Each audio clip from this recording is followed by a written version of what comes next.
সরকারের নিরপেক্ষতা নিয়ে প্রশ্ন উঠলে শহীদদের রক্তের সঙ্গে হবে বেইমানি বলছে বিএনপি। নির্বাচনের সময় যথেষ্ট নিরপেক্ষ থাকবে সরকার, জানালেন আইন উপদেষ্টা। পুতুলের কানাডার নাগরিকত্বের প্রমাণ পেল দুদক, অর্থ আত্মসাতের অভিযোগ অনুসন্ধান শুরু। দাভোসে প্রধান উপদেষ্টার বৈঠকে গুরুত্ব পেয়েছে পাচারের অর্থ ফেরানো। বাংলাদেশিদের চিকিৎসায় ভারতের বিকল্প হিসেবে চীনকে ভাবছে সরকার, জানালেন পররাষ্ট্র উপদেষ্টা। বেইজিংকে ভিসা সহজ করা ও ফি কমানোর আহ্বান।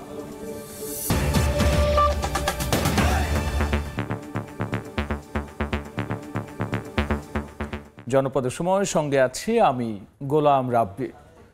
অন্তর্বর্তী সরকার নিরপেক্ষতা নিয়ে প্রশ্ন উঠলে শহীদদের রক্তের সঙ্গে বেইমানি করা হবে বলে মন্তব্য করেছেন বিএনপির স্থায়ী কমিটির সদস্য আমির খসরু মাহমুদ চৌধুরী। ভোট ছাড়া ভিন্ন কিছু চিন্তা করলে অন্তর্বর্তী সরকার বড় ভুল করবে বলেও এ সময় হুঁশিয়ারি দিয়েছেন তিনি। এদিকে দলটির স্থায়ী কমিটির সদস্য হাফিজ উদ্দিন আহমেদ বলেছেন, সরকার কিংস পার্টি তৈরি করলে জনগণ তা মেনে নেবে না। সংস্কার ও নির্বাচনের জন্য নতুন করে আলোচনায় অন্তর্বর্তী সরকারের নিরপেক্ষতা প্রসঙ্গ। এ নিয়ে রাজনীতির মাঠে চলছে নানা যুক্তিতর্ক। জাতীয় প্রেস ক্লাবে ন্যাশনাল পিপলস পার্টির আলোচনা সভায় যোগ দিয়ে বিএনপির স্থায়ী কমিটির সদস্য আমির খসরু মাহমুদ চৌধুরী বলেন, বর্তমান সরকারের নিরপেক্ষতা নিয়ে শঙ্কা থাকলে শহীদদের রক্তের সাথে বেইমানি করা হবে। ভোট ছাড়া ভিন্ন কিছু চিন্তা করলে অন্তর্বর্তী সরকার বড় ভুল করবে বলেও মন্তব্য করেন তিনি। নিরপেক্ষতা নিয়ে কোনো প্রশ্ন যাতে কারো মনে না জাগে, নিরপেক্ষতা নিয়ে যদি প্রশ্ন জাগে তাহলে সেটা হবে এই আন্দোলনের, এই ত্যাগের, এই 15 বছর ত্যাগের যে রক্ত দিয়েছে, প্রাণ দিয়েছে, তাদের প্রতি বেইমানি করা হবে। এদিকে ঢাকা রিপোর্টার্স ইউনিটি মিলনায়তনে আলাদা আলোচনা সভায় যোগ দেন বিএনপির স্থায়ী কমিটির সদস্য অবসরপ্রাপ্ত মেজর হাফিজ উদ্দিন আহমেদ। তিনি বলেন, সরকারের নিরপেক্ষতা জরুরি, তারা কিংস পার্টি তৈরি করলে জনগণ মেনে নেবে না। আপনাদের যে নতুন দল করতে যাচ্ছেন ক্ষমতা থেকে বেরিয়ে আসে দলটা করেন, কারণ ক্ষমতায় থাকলে আপনাদের নিরপেক্ষতা নিয়ে প্রশ্ন উঠলে তখন দেশের মানুষ অসন্তুষ্ট হবে। নিরপেক্ষ তত্ত্বাবধায়ক সরকার, ইন্টারিম সরকারের প্রধান চারিত্রিক বৈশিষ্ট্য হবে নিরপেক্ষতা। তারা সবাইকে সমান দৃষ্টিতে দেখবেন। এখানে বসে কিংস পার্টি গড়ার চেষ্টা আপনারা করবেন না। এদিকে জুলাই আন্দোলনে 422 নেতাকর্মী প্রাণ হারানোর পরও বিএনপির ভূমিকা নিয়ে সমালোচকদের জবাব দিয়েছেন দলের চেয়ারপারসনের উপদেষ্টা সৈয়দ মোয়াজ্জেম হোসেন আলাল। গত 20-22 বছর ধরে কখনো লাভ দিয়ে বিএনপির কোলে ওঠে, কখনো লাভ দিয়ে আওয়ামী লীগের কোলে ওঠে, কখনো লাভ দিয়ে আবার জাতীয় পার্টির কোলে ওঠে। তারা আমাদেরকে সংস্কারের সবক দেয়, যারা 71-এ মুক্তিযুদ্ধের বিরোধিতা করেছে।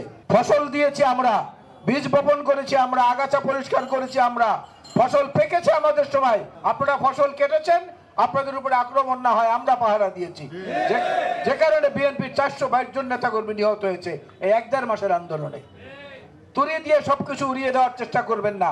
আওয়ামী লীগ নেতারা কাদের সহায়তায় সীমান্ত পার হয়েছে তার জবাব দিতে হবে বলে জানান বিএনপির এই নেতা। কিসের বিনিময়ে তারা সীমান্ত পার হয়ে গেছে? শাতিলা শারমিন, সময় সংবাদ, ঢাকা। সরকারের সঙ্গে রাজনৈতিক দলের দূরত্ব নেই জানিয়ে আইন উপদেষ্টা বলেছেন, নির্বাচনের সময় যথেষ্ট নিরপেক্ষ থাকবে অন্তর্বর্তী সরকার। এদিকে পরিবেশ উপদেষ্টা জানিয়েছেন, চলতি বছর ডিসেম্বর থেকে আগামী বছর জুনের মধ্যে নির্বাচন আয়োজনের চেষ্টা চলছে। জুলাই ঘোষণাপত্রে মুক্তিযুদ্ধকে উপেক্ষা করে কিছু করা হবে না বলেও এ সময় উল্লেখ করেছেন তিনি। অন্তর্বর্তী সরকারে থেকেই দল গঠন নিয়ে বিএনপির সন্দেহ প্রকাশ এবং নিরপেক্ষতা নিয়ে প্রশ্ন তোলায় রাজনৈতিক অঙ্গনে শুরু হয়েছে আলোচনা সমালোচনা।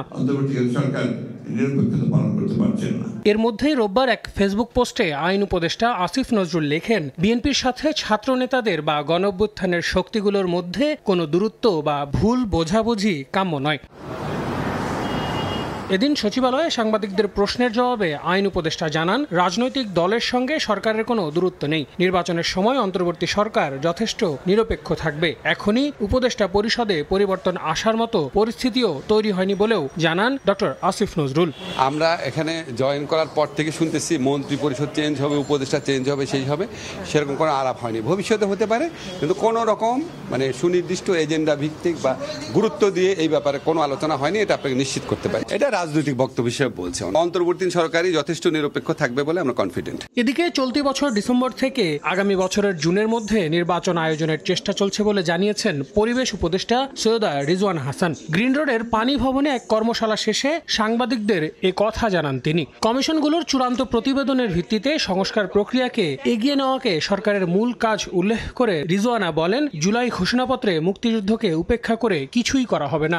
নির্বাচন নিয়ে পরিকল্পনা আমাদের মাননীয় প্রধান উপদেষ্টা মহোদয় বলেছেন যে ডিসেম্বর থেকে জুনের মধ্যে নির্বাচন অনুষ্ঠিত হবে। সংস্কার হওয়ার যে প্রক্রিয়াটা, সেই প্রক্রিয়াটা উপরে জোর দিতে হবে। সেই প্রক্রিয়াটা যেন স্বচ্ছ হয়, এটা যেন অন্তর্ভুক্তিমূলক হয়, এটা যেন সকলকে জানিয়ে হয়। সেটা যখন নিশ্চিত করা যাবে, দেখবেন এই অনেকগুলো প্রশ্নেরই কিন্তু উত্তর পাওয়া যাবে। এর বাইরেও নির্বাচনে আওয়ামী লীগ অংশ নেবে কি নেবে না তা সরকার নয়, বরং একান্তই সেই দলের সিদ্ধান্ত বলেও মন্তব্য করেন পরিবেশ উপদেষ্টা।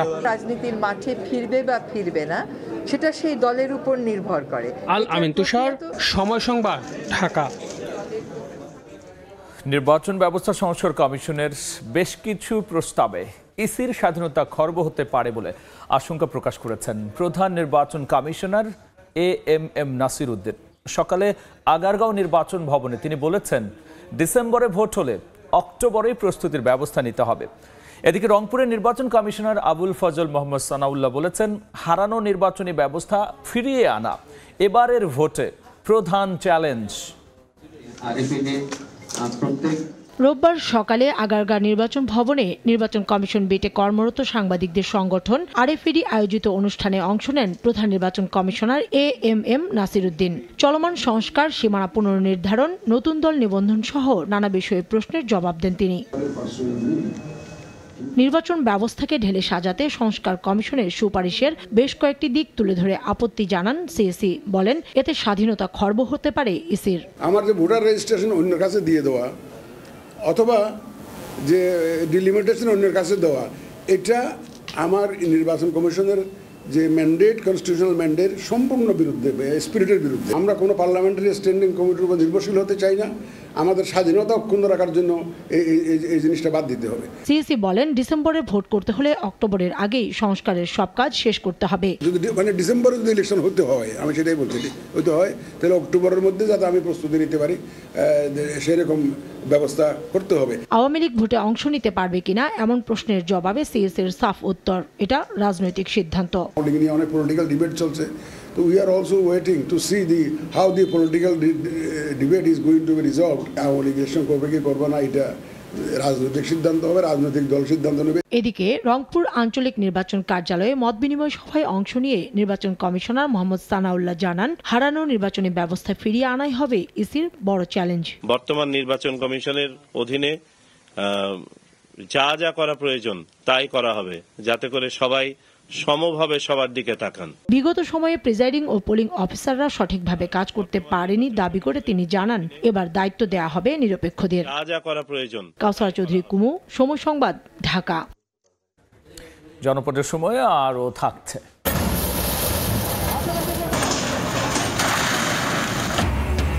গুড়িয়ে দেয়া হলো অবৈধভাবে তৈরি করা শতাধিক স্থাপনা। নরসিংদীতে শীতলক্ষার দুই পাড়ে বিআইডব্লিউটি এর উচ্ছেদ অভিযান। এবার সূচনা ফাউন্ডেশনের নামে রাষ্ট্রের অর্থ আত্মসাতের অভিযোগে সাবেক প্রধানমন্ত্রী শেখ হাসিনার কন্যা সায়মা ওয়াজেদ পুতুলের বিরুদ্ধে অনুসন্ধান শুরু করেছে দুদক। সংস্থাটি বলছে, এনবিআর এর ওপর অবৈধ প্রভাব খাটিয়ে ফাউন্ডেশনের করমুক্ত করা ও মানুষকে জোর করে চাঁদা দিতে বাধ্য করা হতো। মহাপরিচালক জানিয়েছেন, পুতুলের কানাডার নাগরিকত্বের প্রমাণও মিলেছে, তাকে দেশে ফেরাতে উদ্যোগ নেওয়া হবে।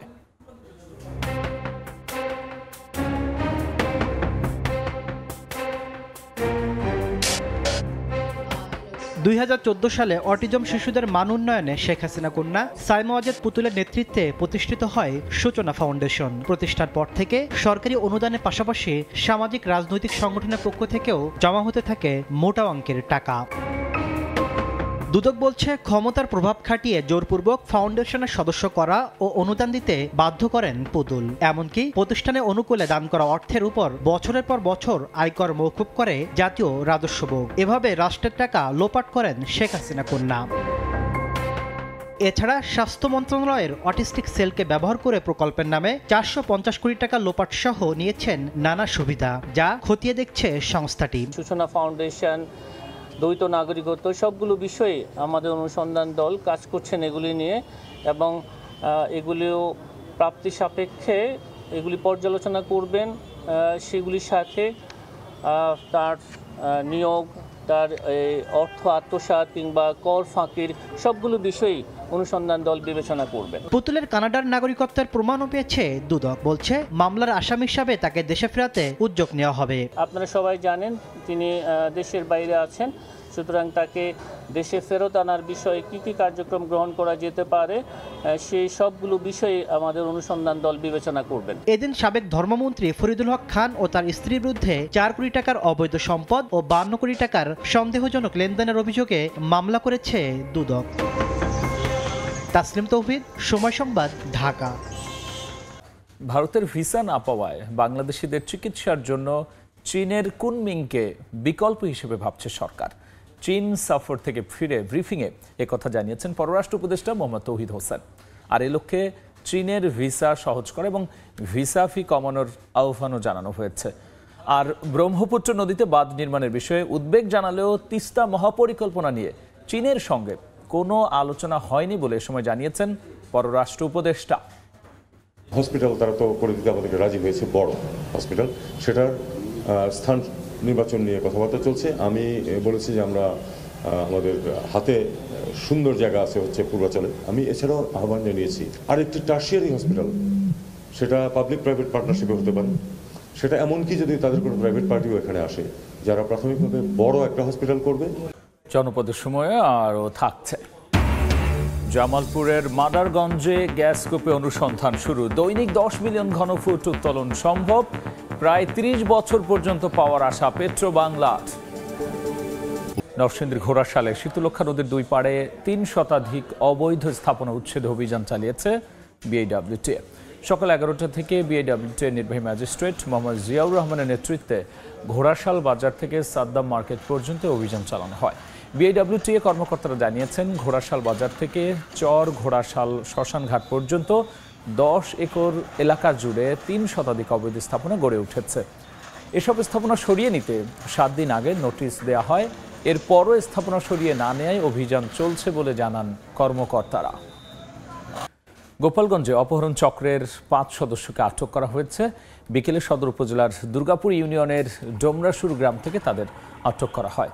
পুলিশ জানিয়েছে গত 18 জানুয়ারি শহরের বেদগ্রাম এলাকা থেকে অনুপ রায় নামে এক যুবককে অপহরণ করে ডোমরাসুর এলাকার নির্জন স্থানে নিয়ে নির্যাতন চালায় অপহরণকারীরা। তার পরিবারের কাছ থেকে বিকাশের মাধ্যমে 20,000 টাকা মুক্তিপণ আদায় করে ছেড়ে দেওয়া হয়। পরে তিনি থানায় অভিযোগ করলে অভিযান চালিয়ে 5 অপহরণকারীকে আটক করে পুলিশ।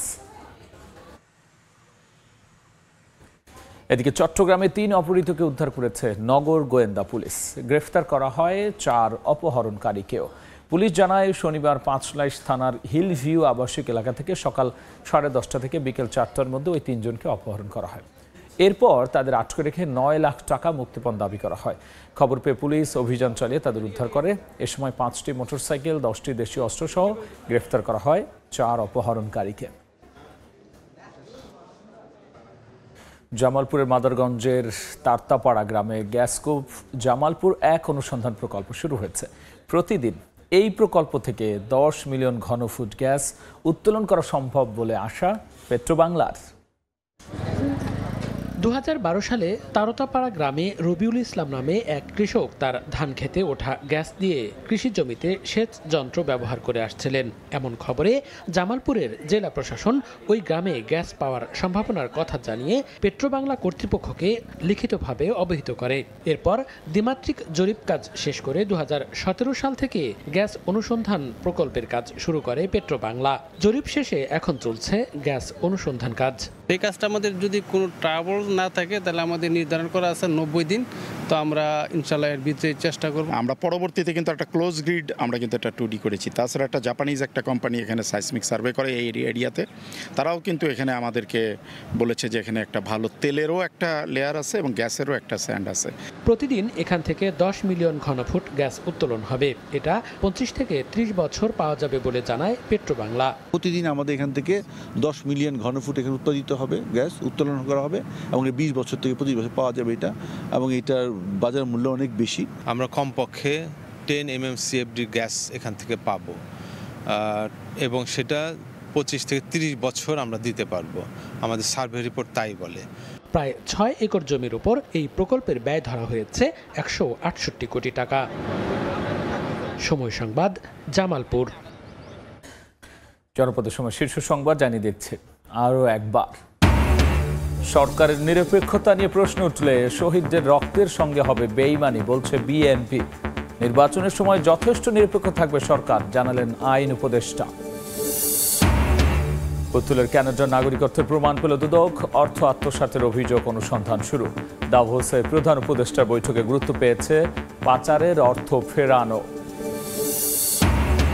এবং বাংলাদেশিদের চিকিৎসায় ভারতের বিকল্প হিসেবে চীনকে ভাবছে সরকার, জানালেন পররাষ্ট্র উপদেষ্টা।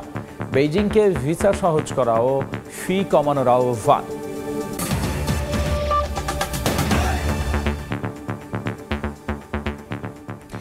এই ছিল জনপদের সময়। সঙ্গী থাকুন সময়।